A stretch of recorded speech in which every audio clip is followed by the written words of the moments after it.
শিশু সন্তান আছে, ঠিক একইভাবে রাস্তায় পড়ে যারা মার খেয়েছে, যারা গুলিবিদ্ধ হয়েছে, তারা সকলে আমার সন্তান। আপনারা সবাই নেমে আসুন। আপনারা যদি আজকে নেমে না আসেন, আপনার সন্তানদেরকে আপনারা কিভাবে মুখ দেখাবেন? আপনারা কিভাবে তাদেরকে শেখাবেন যে অন্যায় করবে না, অন্যায়ের প্রতিবাদ করবে? আপনাদের সবাইকে, প্রত্যেককে অন্যায়ের প্রতিবাদ করতে হবে।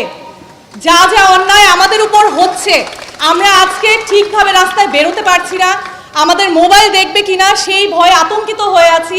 আমার সন্তানকে আমি বাসা থেকে বের করছি না, কতদিন হলো সে ছাদে যেতে পারছে না, কেন পারছে না? আমি এই প্রশ্নের জবাব চাই। আমি আমার সন্তানকে নিয়ে পার্কে যেতে চাই, আমি আমার সন্তানকে নিয়ে আমার ক্যাম্পাসের পথে পথে হাঁটতে চাই। আমি কেন পারছি না?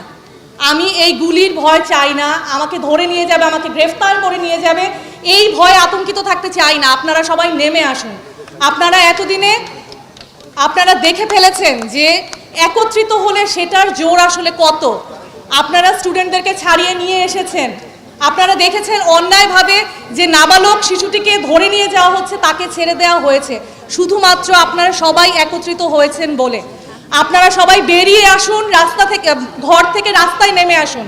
আপনারা সবাই মুঠিবদ্ধ হন, একসাথে আপনারা একত্রিত হন, মুঠিবদ্ধ করুন। আপনারা আপনাদের প্রতি যত অন্যায় হয়েছে সেগুলোর দাবি আপনাদের অধিকার আদায়ের দাবি নিয়ে নেমে আসুন রাস্তায়। আপনারা আপনাদের প্রত্যেকের এইখানে যতভাবে অন্যায়, শোষণ, দমন, পীড়ন যা যা হচ্ছে সেগুলো সব কিছুর বিচার আমরা চাই। আমরা চাই একটা নিরাপদ পৃথিবী আমাদের সন্তানদের জন্য। ধন্যবাদ।